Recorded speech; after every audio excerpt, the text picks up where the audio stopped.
Hi, everybody. DUGROZ here with DUGROZ Reports. Every Saturday morning at 9:30 Central Time, I have a live stream right here on this very channel. And a few weeks ago on that live stream, I introduced a new concept called the PATH method. This is for everyday spend in points and miles.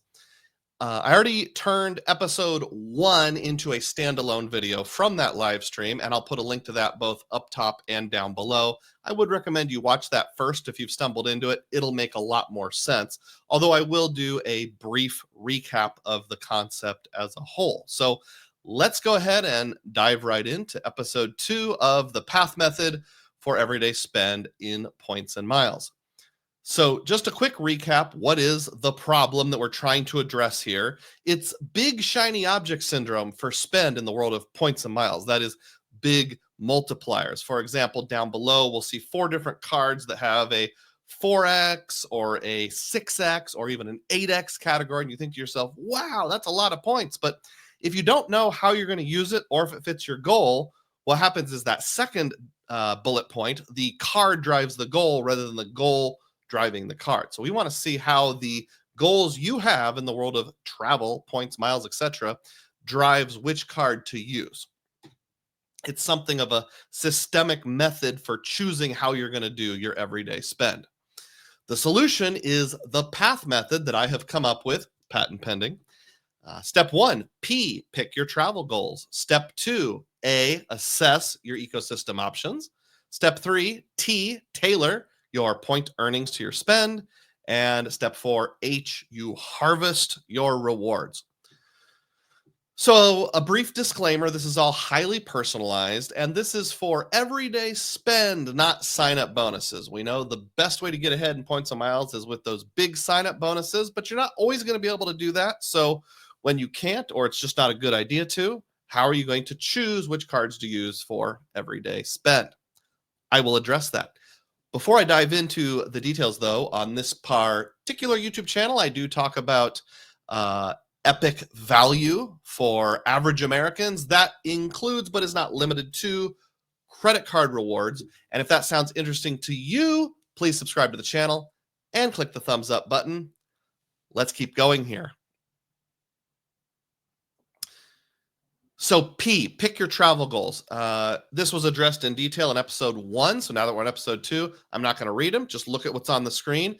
These might be your goals. Just think of the goals you have, some things that you might want to do in the world of travel, points, miles, etc. Obviously, you have to be a little bit into the world of points and miles and travel to know what you're going to like. But after a year or two, you should start developing some patterns. And the good news is you can change it as time goes on.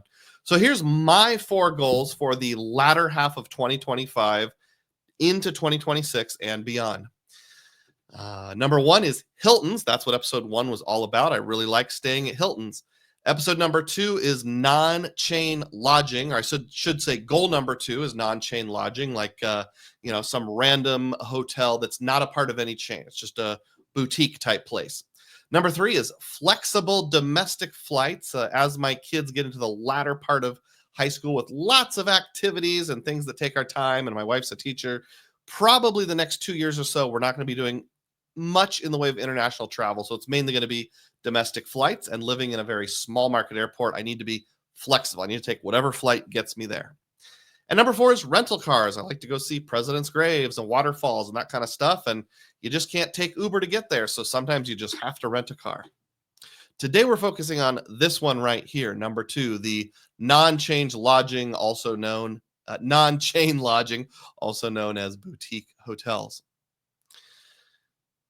Here's 4 examples of some of the favorite places I've ever stayed since I got into points and miles 5 years ago. Top left corner is the Blue Wave Inn in Ashland, Wisconsin, right on the shores of Lake Superior. Every room is a lakefront room. They're all on the top floor. Everyone has their own private balcony. It was just lovely, beautiful sunsets. Top right is the Koru Mountain Lodge in Thomas, West Virginia, and that was a tiny house. It was an Airbnb, but not a part of any chain. Bottom left is the Lundy Lodge in Wales, where you can look out the windows and see sheep. And then the bottom right was the loft in Accra, that's Accra, New York, in the Catskill region of upstate New York. In DUGROZ Reports Live number 78, which was my broadcast on May 31st, 2025, I discussed Vacasa, and part of that was how much I like Vacasa. We even talked about the laundry sandwich, and if you want to know what I was referencing with that, you'll have to watch the video. There will be a link either down below or up top. And Vacasa with Wyndham Points, or using Wyndham Points to book Vacasas, which is sort of like a competitor to VRBO, is great, but it's not everywhere. And since it's not everywhere, I can't exclusively focus on it for non-chain lodging. So now I will dive into what to do about non-chain lodging that doesn't fall under Vacasa. So let's use step A in path, the second step, assess. Let's assess non-chain lodging and ways to earn. So I can think of three ways. The first option is pure cash back, which would be direct to the hotel, like the Blue Wave Inn in Ashland, Wisconsin. You just call them or use their website to book it. Option number two is through One Key Loyalty and Earnings, or something similar. That's the program that belongs to Expedia, Hotels.com, and Vrbo. So that would be an option also. Option number three is the Chase portal, the Capital One portal, or a similar portal through one of the major credit card companies. And then option four is Rove. Rove is a very new option, and I'll describe exactly what that is a little later in the video. Here's where we're going to spend most of our time today. By the way, I am doing this as a one shot, so even though it's not a live stream, in some ways it'll feel like a live stream, so I still need to mute my soundboard to blow my nose or snort or take a drink of water occasionally, and here comes one right now.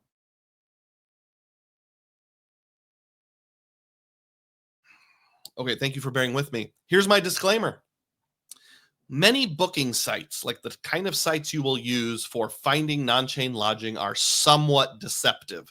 Have you ever been on, for example, like Google Maps, and you're searching around trying to find things, and it comes up with price from lots of different third-party booking platforms? You got to be careful with that. Those booking platforms often show an appealing initial price, but the final step is more money, or maybe it's non-refundable. I'm going to use an example here. So in York, in the United Kingdom, even though I said I want to do mostly domestic travel, my brain is on England right now because that's where my family's going later this summer. In York, United Kingdom, there is a independent boutique lodging called the Good Ramgate Apartments. And as you look down through it here, you see a few different prices.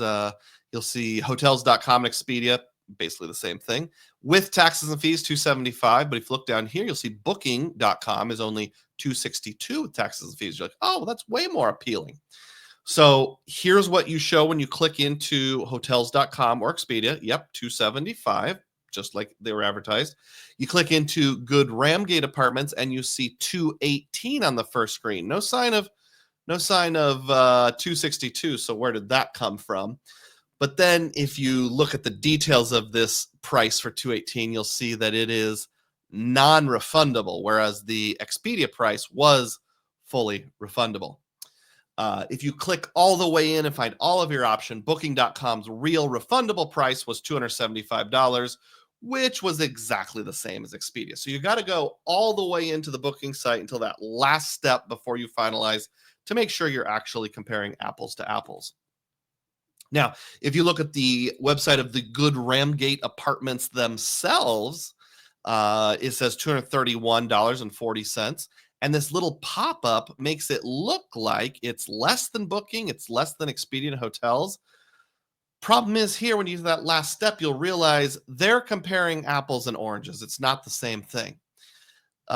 Take a look over here, and you'll see in this example, booking directly with the hotel would be best only if you're okay with a non-refundable price. It's kind of hard to see, but non-refundable is what's selected here. The standard rate, which means refundable, is not actually available. So when you're seeing Expedia charging $275, that's actually the refundable price directly through Good Ramgate. $231 looks better, but it's non-refundable. So you're not comparing apples to oranges. Just be really careful. Make sure you go all the way in and check all your options. Now, here's disclaimer number 2. While I think Expedia and Hotels.com are good websites for looking stuff up, you need to disregard one key status for determining the best price. So you see in this example, that golden colored box says gold price $27 off. If we expand that, it's real big. It makes it look like you're getting a discount where it's $135 normally, and they're knocking it down to $108. However, you really only need to look at the total.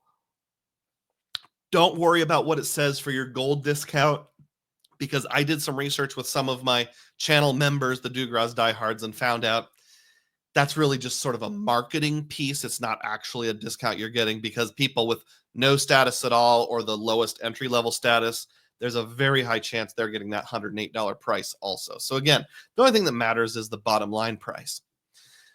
One key status is meaningless, not for ancillary benefits, but for price it is. So go back and watch my members only session called Research Session Expedia.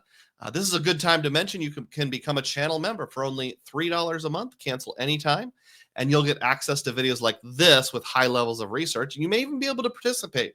I now have over 50 members only videos, and you can cancel anytime.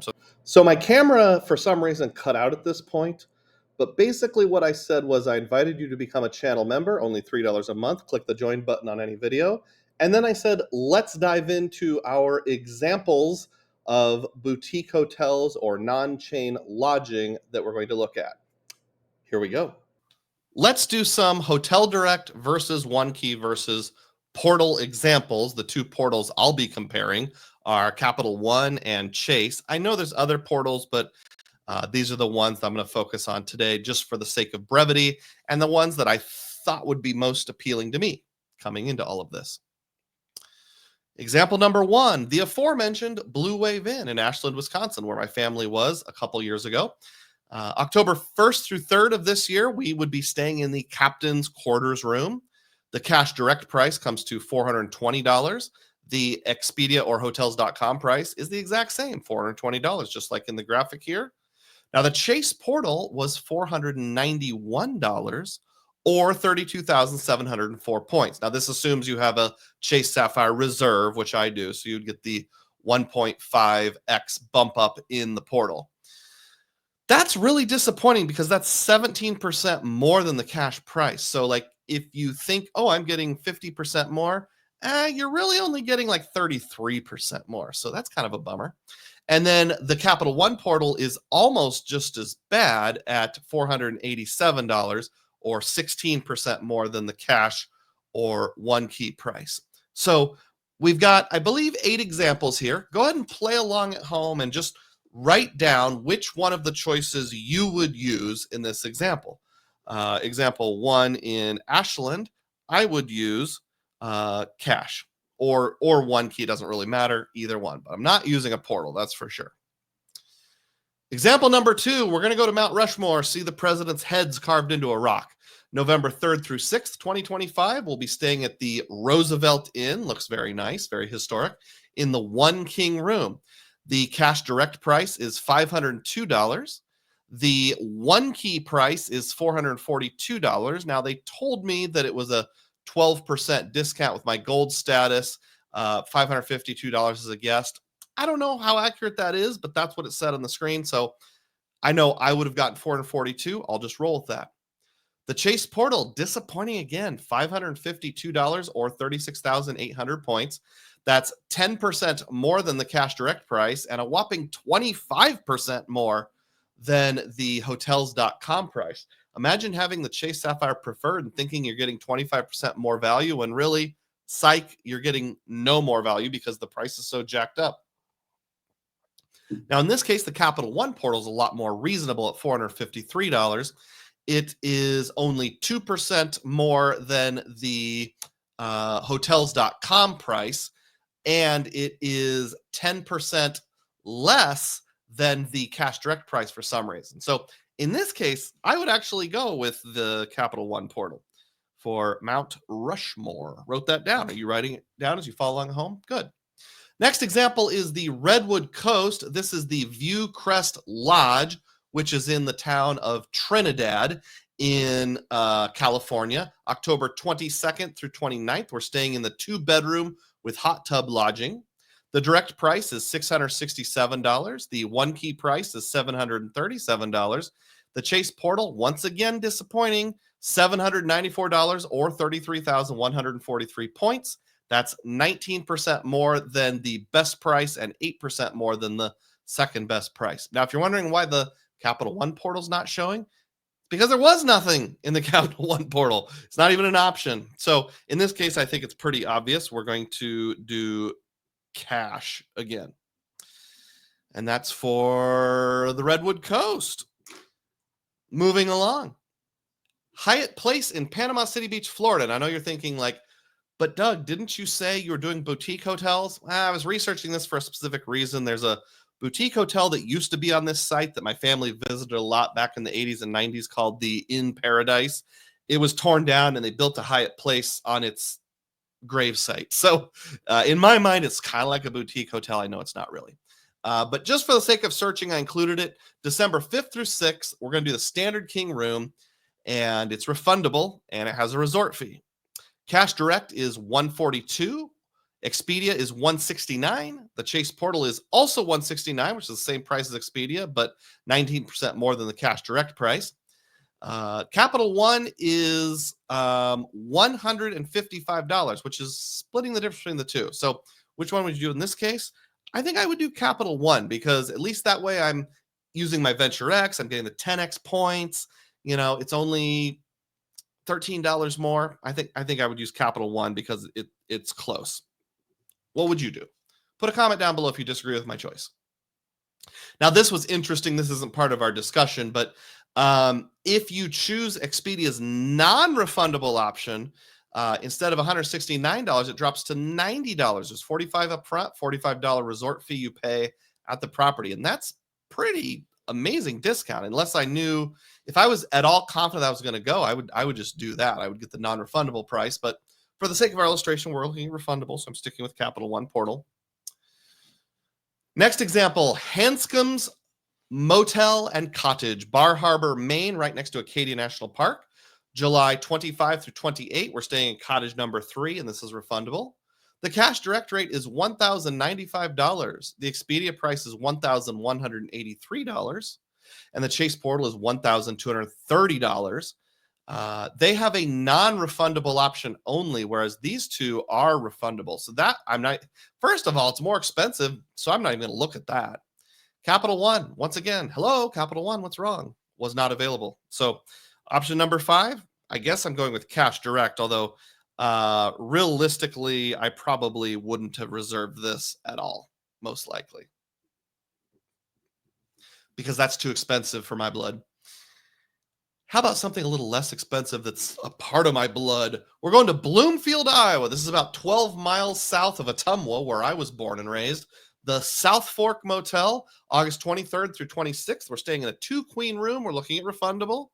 Cash Direct, $337. Expedia, $298 was showing for me. Chase Portal, $348, which is either 3% more expensive than Expedia or 17% more expensive than Cash Direct. Capital One, once again, for some reason, not available. So example number 6, I'm going to go with the Expedia price in Bloomfield. All right. Now, save your results of what you wrote down for later. What about Rove? So I told you there's going to be a third option called Rove. What exactly is Rove? Well, it's a website called rovemiles.com, and Upgraded Points explains it very well. Hat tip to them. Rove is a new loyalty program that combines 12 programs into a single currency, allowing you to earn and redeem miles through its dedicated travel portal. They don't have their own credit card, but instead it values hotels at 1.8 cents each, 2.2 for flights, economy flights, and 6 cents each for business class fares. So they've taken hotels, flights, and more, and basically made it into like a universal point earning system. I think it'll make more sense as I go. I'm going to put my refer a friend link for Rove down below for a limited time. If you sign up, you get 500 points for free, and I get 500 points for free if you follow that link. Thank you. My Rove way too soon valuation. It's sort of like picking next year's college football champion after the previous year ends. The data points are way too small for me to say this with any degree of certainty, but I'm going to value it out anyway. So in my searches, I saw things like 1.6, 1.54, 1.61, 1.59. And I'm going to use a very conservative estimation of 1.58 rather than what Rove claims, 1.8, and see if at that more conservative 1.58, we can still get really good value. Again, if you're feeling slightly lost, just hang in there. After seeing an example or two, I'm confident this will make sense. All right, example one. Let's go to the DoubleTree in Manchester, United Kingdom. The two red arrows are pointing to the two different prices. So if I book this hotel on these specific dates through Rove, I get $372 rounding up for the non-refundable price, $398 for the refundable price. This first example only, we're going to look at both refundable and non-refundable. Now, if instead I decided to book directly through Hilton, if I wanted non-refundable, I'd get $325. If I want a refundable, I'd get $386. Same dates, same room type. Now, comparison here. Non-refundable. Rove was $372 and Hilton was $325, which was about 12% cheaper. On the refundable side, Rove was $398 and Hilton was $386, which is about 3% cheaper. So still cheaper, but not as much. And you might be thinking at first blush, oh, well, booking directly with Hilton's less expensive. Why would you even consider Rove? But wait, what about the nets? As this computer-generated gentleman is telling us, you need to consider the net. So take a look here, right here. When you book through Rove, you're earning 8,400 miles, which they claim is a 21-point multiplier. Well, regardless of the multiplier, let's just do the math and see how this works out when we take net rate after rewards into consideration. So the refundable net rate is as follows with Rove: a $398 price, 8,400 miles earned. Remember, I'm using a conservative valuation of 1.58 cents per mile on redemptions, although it can vary with property. And yes, they call them Rove miles, even if you're using them for hotels, not points. So that 8,400 miles would have a cash equivalent value of $133 towards a future hotel redemption. That's a net price of $265.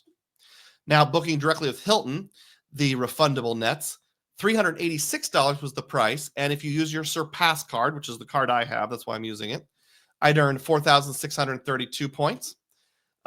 Because it comes with base plus gold status, I would earn 6,948 points. And that's a total of 11,580 points. Now, we know you can buy Hilton at half a cent each, which comes out to $58 in equivalent value. So the net price would be $328. Let's compare them. So Rove non-refundable, $365, Hilton $328. This is after the nets. Now that we've taken the net into consideration, Rove actually nets out better by $63, which is about 19% better than going directly with Hilton. I'm sure there's pros and cons, but this is worthy of consideration. Now, if you think, well, but Doug, you have gold status. Your Hilton's going to give you some food credits or that kind of stuff, right? Yeah, let's say they give $30 in food and beverage credits. This is just for one night. Normally at a DoubleTree, you get $15 per person up to two people. So 15 times two, that's $30. Even if I take that into consideration, Rove is still $33 better, which is 10% better when considering the nets. We have three examples for Rove. That was number one. Let's move on to number two now. So example number two is the Monk Bar Mews in York, United Kingdom. I found out on my live stream, several people helped me figure this out. A mew is a stable that's been converted into lodging. Interesting. So if you go through Rove and book the Monk Bar Mews, truly an independent property, we're talking $599 for one night. And that would earn you 6,368 miles, which has $101 in value based on my way too soon valuation. If instead you book that with Expedia, it would be $549 and you would get a whopping $11 in one key cash. This is 2 nights, by the way, but I assure you I picked the same 2 nights. So the Monk Bar Muse in York, 2 nights, refundable, $599 through Rove, $549 through Hotels.com. I said Expedia, but one key hotels and Expedia are the same price. That's 8% cheaper for hotels. Halt, let's net that out, chaps. So this British gentleman is reminding us we need to do the nets. So on the refundable side, Rove, you would take the $599 booking price, subtract out the $101 worth of rewards you can use for a future booking, and that comes to a net of $498 for those 2 nights. Hotels.com would come to $538 on the net with their $11 in rewards subtracted out. So even though Hotels' initial price looks more attractive, when you consider rewards, Rove nets out better here as well by $40, which is a 7% better net price. I'm still intrigued. Let's get to our third and final example here. We're going to go to Medford, Oregon, and stay at the Rogue Regency Inn and Suites. I don't know much about this hotel, but looks like they have a really fancy conference room. Just one night this time, and it's $151 on Rove. Oops, I forgot to show you the name of the place. There it is. One night. This is refundable, as always, $151. And you would earn 3,800 Rove miles, which I would value at $60 in rewards. Now, instead, I looked it up I checked the direct cash price and Expedia. Expedia was a little better. $108, and you earn $1.92 in one key cash. We'll round that up to $2 here. It is a dog-friendly place. All right, so for the Rogue One Hotel in Medford, Oregon, one night, refundable. Rove is $151. Expedia is $108, which face value appears to be 28% cheaper. Hold up, man, let's net that out. So I asked AI to generate a gentleman holding up a sign that says hold up, but AI is not good at letters, so instead it says Hond up. Hond up, man. What we actually get on the nets when we take out the future value of rewards is $91 net with Rove and $106 with Expedia. So again, on the third example, Rove nets out $15 better, which is about 14% better. And Scout's honor, I promise I did not cherry pick these properties for the sake of Rove. I just picked places I wanted to go, said, that looks like a nice place, and then looked it up on Rove and the cash direct price and just wanted to see what would happen. And this is what happened. Like I said, way too soon. It's a small sample size, but it is an intriguing small sample size. So what is our tiny 3-hotel sample of Rove showing us? Well, it's showing us that the DoubleTree in Manchester was 10% better than the direct price, even with the food credit considered. The Monk Bar Muse in York was 7% better than Hotels.com. And the Rogue One Inn in Medford, Oregon was 14% better than Expedia. So on the aggregate, that's about 10.3% better. Again, I'm intrigued. In fact, I'm intrigued enough to make that something I'm going to pursue, but be willing to change and flex if it ends up not working out for some reason. Now, remember, with Rove, you could also use their partners. It's kind of small here, but I'll explain who their transfers partners are. We have Aeromexico, Accor Live Limitless, Cathay Pacific, Etihad, Finnair, and remember, an Avios is an Avios, Flying Blue, which is KLM and Air France's program combined, Hainan, Maharaja Club, that one I'm not familiar with, I apologize, Qatar, Thai Airways, Turkish Miles and Smiles, and Vietnam Airlines. Now, some of those we're not familiar with, but like Finnair gets you Avios, Etihad, I've heard of that, Cathay, I've heard of that, Flying Blue, I've definitely heard of that. All of these are one-to-one with the exception of Accor, which has got their own weird thing, so we'll disregard that by now. But if you don't want to use your points at 1.58 cents per point for other hotels, instead you could transfer to one of these places. And I know some people, like the Rewards Master, for example, wants to use most, if not all of his points on premium flights, business class and first class. So maybe that would be a better option for many of you. Now, one thing to keep in mind is this sustainable, this Rove Miles thing? Um, Again, way too soon. I'm not sure. I think it'll be okay, although I could also see him, since it's a startup, selling it off to a larger company at some point, in which case, who knows what's going to happen. So I wouldn't necessarily hoard the miles for years and years and years. But again, definitely worthy of consideration. So, what are my conclusions? Well, conclusion number one is, out of the first 6 hotels, when I was kind of keeping score, when I said write it down, whatever you're going to do, um, it's hard to see here, but I did actually write it down, even though I knew what was going to come out since I'd done this on a live stream previously. I would use Capital One 2 of the times. So that's 33% of the time. So that means Cash Direct or Expedia or something similar was better 4 out of the 6 times, 67%. But Rove was the best in the 2 independent hotel tests. So you remember I did Hilton, which is not independent. Then I did 2 independent hotels, the one in Oregon, the Monk Bar Muse over in York, United Kingdom. And it was the best in both of those. And I'm guessing, since the Hilton also was better, I could say this is probably going to apply broadly. So here's my very tentative plan for how I'm going to book non-chain lodging when I want to go down that path. If it's fairly close, if it's within no more than 5 to 7% of the lowest Cash Direct or third-party portal price, I'm going to use Capital One's portal. And there's a couple reasons why. First reason is this gets me 10x when I'm using my Venture X card. Now, only for hotels, not for cabins. They do have Verbo type. Oh, what do they call it? They call it, there's some word for it. I don't remember. Vacation lodging or vacation cabins that only earn 5x. So it has to be an actual hotel, like the Blue Wave Inn, like the one in Bloomfield, like the one in Bar Harbor. Those are all actual hotels. It also has price reduction guarding with Capital One, and we'll get into that a little. And I would say Capital One points, you can debate how much they're worth, but they're definitely worth more than 1 cent per point. You have transfer partners, and even if you only use them some of the time, that'll drive your average up above 1 cent per point.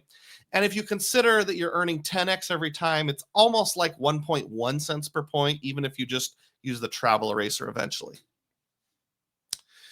Another feature I'd mentioned is the price protections. One of them is they do have a price match guarantee.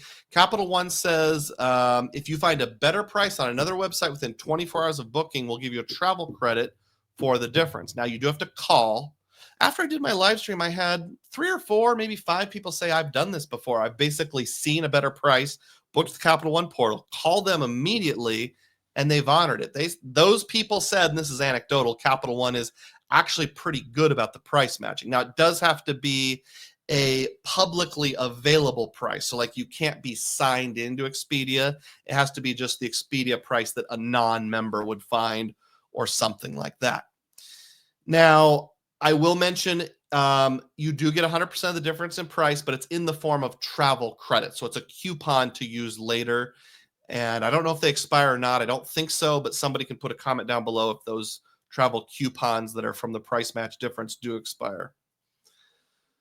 The other thing to mention is they do have price drop protection. Now, this only applies when the stars all align perfectly. When the moon is in the 7th house and Jupiter aligns with Mars, peace will guide the planet and love will steer the stars.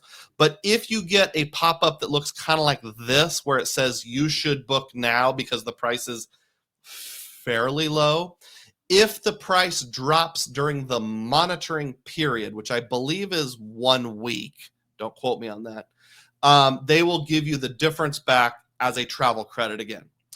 Maximum of $50. So if it drops more than $50, you only get $50. But I know JP Knowledge has said one time he got like $30-some because of this. So it could help, and it gives you a little bit of confidence that Capital One's at least going to take some steps towards doing the right thing, especially combined with the price match guarantee. Now, what if Capital One's not the best or close to the best? Well, then I'll go with Rove. I'm gonna try this new thing and see how it works out. I like the idea of one master rewards program for all the boutique hotels. It's sort of like if all these hotels had their own currency and they put it all together, Rove kind of makes it into a rewards program. I like that technique enough to give them a try. The point earnings at 1.58 cents per point means that about every fifth stay will be free. In other words, it'll be on accumulated points. Now, I actually did the math, and it came out to something like you have to do 3.68 stays, and then you get the next one after that free. Of course, you can't have, 0.3 stays. So we have to round that up to 4 stays. You do 4 full stays, and then the fifth one will be free. That could vary a little bit because 1.58 was the average I came up with, not what they all earn. And Rove claims it's actually more than that. I'm not sure if the average is more than that, but it seems like about every fifth stay would be free when using accumulated points. So it's kind of like your Hilton fifth night free, except you don't have to do consecutive nights. It's kind of like the old hotels.com reward program before they nuked it, where every 10th stay would be free based on the average price. This is actually better. Let's talk about which credit cards I'm going to pay with for my travel. Not how I'm going to earn the points, but when I'm actually booking this lodging. Now, the first one's totally obvious. If it's through the Capital One portal, I'm going to use my Venture X because it gets 10x points. My US Bank Altitude Reserve will also be a good choice for Rove, and I'll keep Aeroplan as the backup. If you've watched my channel for any length of time, you know the Altitude Reserve has real-time rewards, which gets you 1.5. The Aeroplan has the Chase transfer bonus Aeroplan trick, which if you play it just right, can get you 1.625 cents per point. The Altitude Reserve is particularly compelling since you'd presumably get real-time rewards. I'm assuming as a third-party travel booking platform, it would trigger real-time rewards, at least if it's a domestic property. You would also get 3x altitude points, and you'd earn your Rove miles. So you're functionally triple dipping. If you didn't sign up for the Altitude Reserve before it went away, sorry, I tried to warn you. Why not the Autograph Journey? A lot of people saying Autograph Journey gets 5x on hotels. Well, here's why. I asked a question of the Rove people on YouTube, and they haven't answered as of the date I'm recording this. My question was, hey, Mr. Rove, how does a credit card transaction code through your site? Does the hotel in question flow through? Let the hotel flow through you. Like if I book an IHG hotel, will it code on my credit card as an IHG hotel? I'm guessing probably not. I'm guessing it's more like what I'm about to say.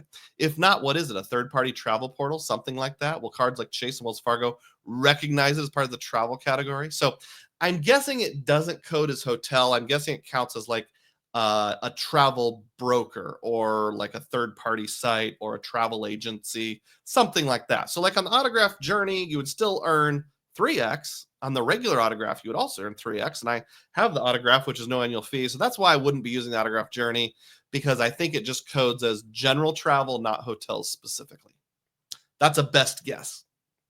All right, we spent a lot of time on the A step. So pick your goals. A, assess, and then T, tailor the point into your spend. We'll only cover this briefly.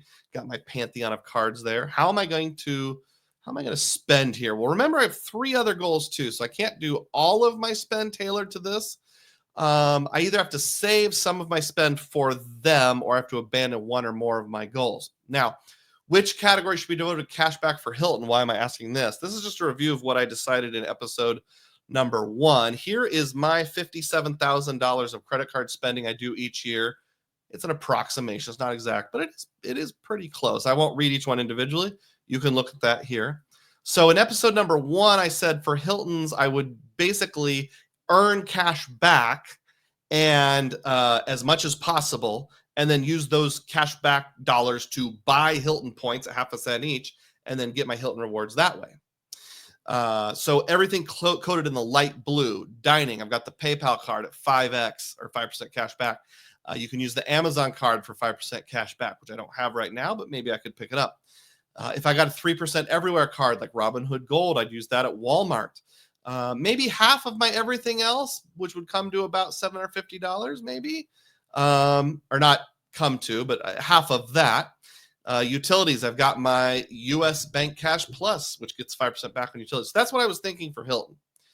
And the bottom line is cash back, the same strategy works for boutique hotels instead, or as well. So I can earn cash back and then later on decide, do I want to use this cash back to buy Hilton points, or do I want to use it to book boutique hotels?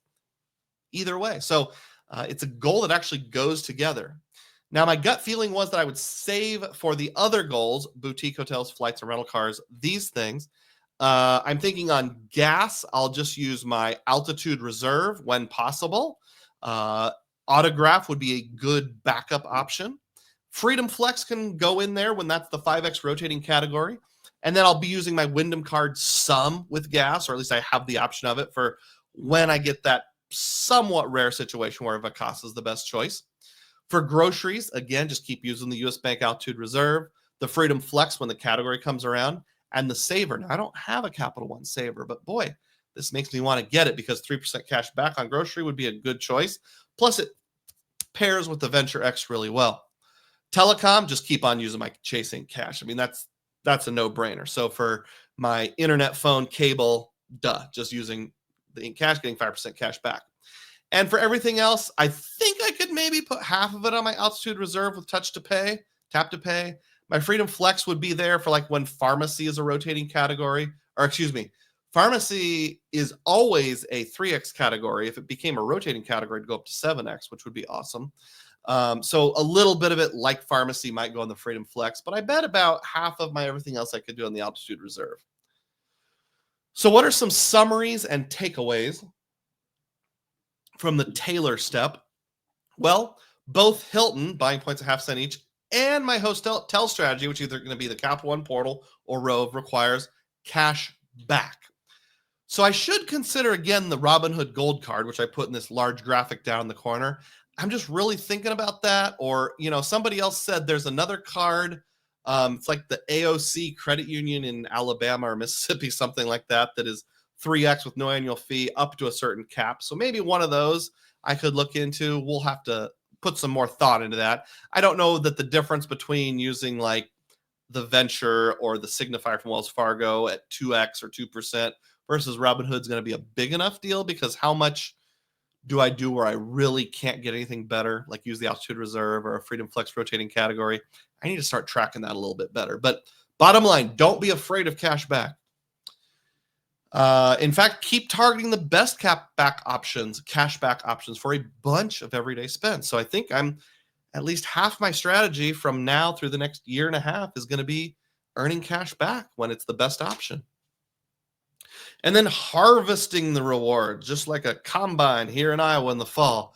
I really can't fully harvest until I know what my other goals require. So I have to get to episodes 3 and 4, the rental cars, the cheap domestic flights, before I know for sure. But if I was going to do some, what are some things I can do in the meantime? Don't be scared of cash back. Just do the cash back thing.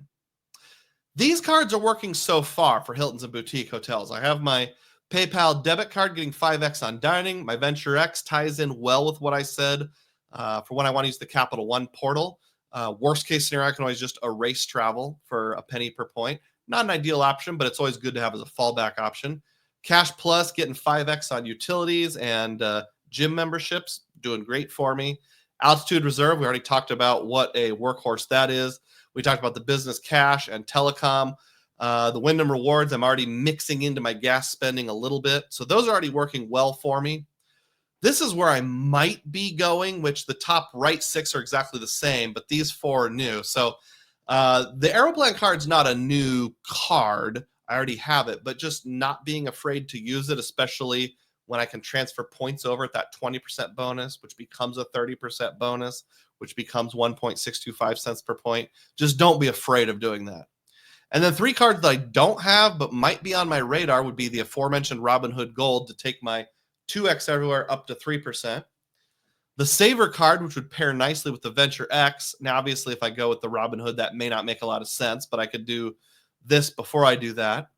For grocery, dining, I know I have other 3X dining options, but it would be really nice to be able to say, like, I'll just leave it on the Saver, and when I need cash back, I will just take the cash back. But if I see a great option, I can transfer it over to the Venture X. And then the Wells Fargo Attune is going to get 4X on things like Amazon. Last I knew, Amazon still codes as a bookstore, and people who have it with the Attune get 4X. I know the Amazon card gets 5% cash back, but would you rather have 4 Wells Fargo points or 5 cash back. I think I'd rather have 4 Wells Fargo points, and there's a couple reasons. One is I might be able to use it with a transfer partner like Citi at 1 to 2, even though it's somewhat limited, but also I have the famous Golden Ponies card, the grandfathered Wells Fargo card that lets you do flights in their portal at 1.5x. So if I dedicate that spend to cheap domestic flights, anything that's on the Wells Fargo tune at 4x functionally could be used as a 6% cashback equivalent if I stick with the Wells Fargo portal for flights. And although I haven't done my breakdown yet, and I will in the future, past experience tells me flights are always more reasonable in portals and more honestly priced than hotels are. So that is actually, just listing my goals one more time. Hilton's, non-chain lodging, flexible domestic flights, rental cars. I have a feeling we're going to go ahead and do steps 3 and 4 in time. Have a feeling it's going to look something like that. Thank you so much for watching. What do you think of the PATH method? What are your tips and tricks for boutique hotels? Don't forget to click the thumbs up button and consider subscribing. And as always, may your spending be frugal and may your points be plenteous. Thanks for watching.